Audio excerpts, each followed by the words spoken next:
E ele dava curso de hipnose para dentista. E era muito disputado, inclusive. Ele morreu em 1992 num acidente bobo, caiu de costas, bateu a cabeça no meio e morreu.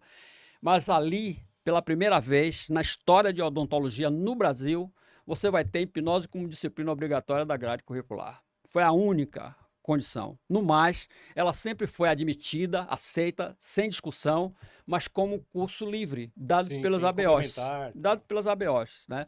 Mas eu estou dizendo em resumo que em odonto nunca houve rejeição. O que acontece aí, vem sua fala, é que depois da anestesia química, ficou muito mais fácil para o dentista aplicar a anestesia. Sim. Na boca não é dele, tome a porra lá e Sim. se segure, porque ele.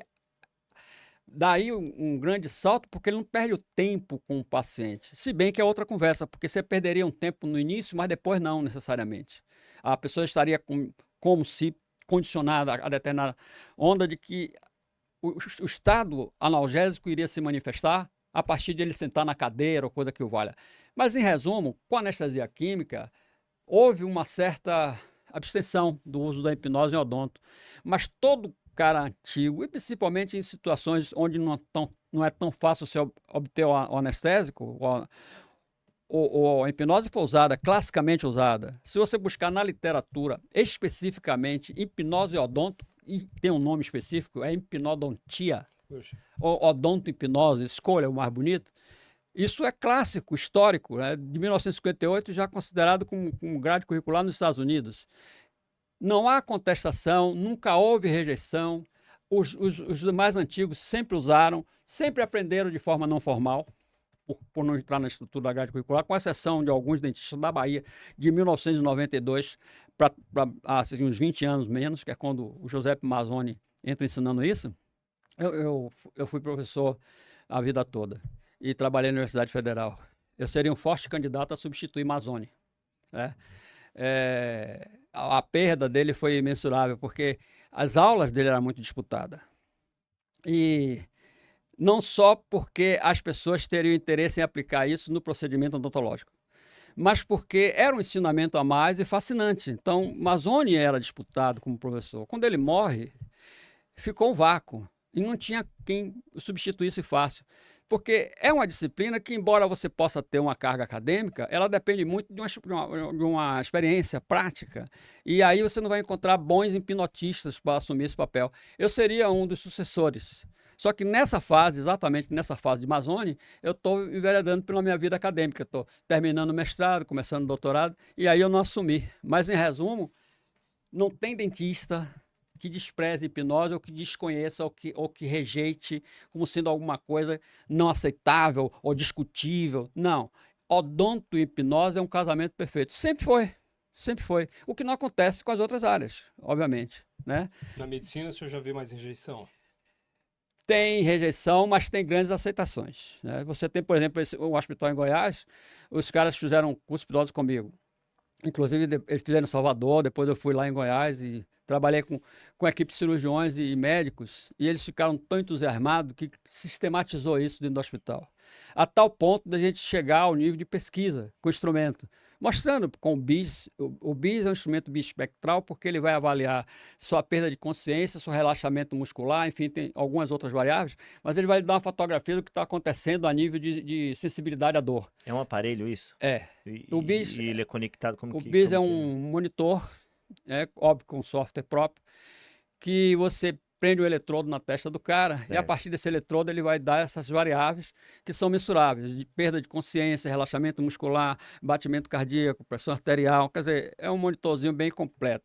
Ele, há 10 anos atrás, já melhorou muito lá para cá. Quando eu fiz a experiência, ele tem 10 anos. Ele custava em torno de 40 mil reais. Não é tão caro para um centro cirúrgico, ia ser bobagem.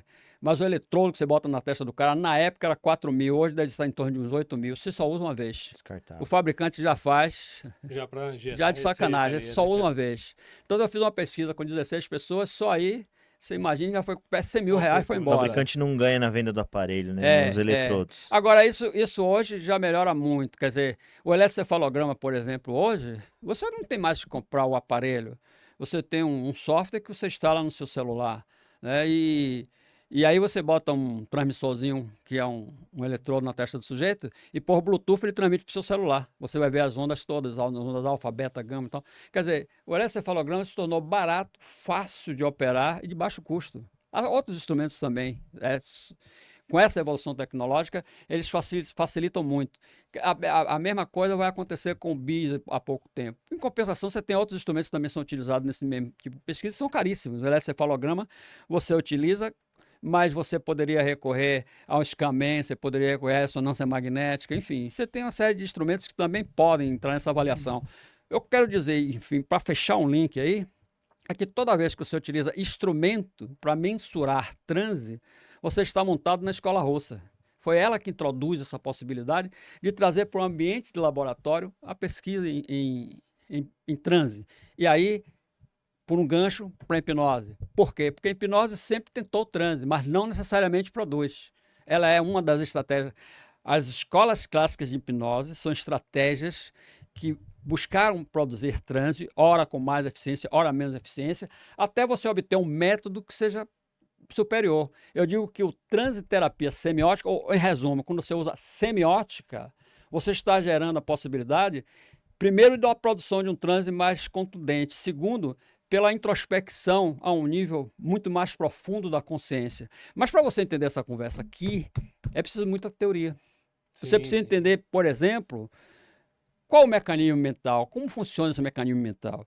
Para você conhecer esse mecanismo mental, o que seria o tal do consciente, inconsciente, etc., você tem que montar na psicanálise. Então, tem que comer Freud aí para valer. Quando você analisa Freud como contribuição, você tem que meter a psicologia analítica de Jung. Tem que saber o que é arquétipo, o que são símbolos, o que são, enfim, essas condições que alimentam o inconsciente. Quando você chega a Freud e Jung, você tem que ver Lacan. Lacan também é importante, porque ele vai falar que o seu inconsciente é alimentado por uma cultura ancestral. Né? Você tem valores que são trazidos dos avós, etc, etc.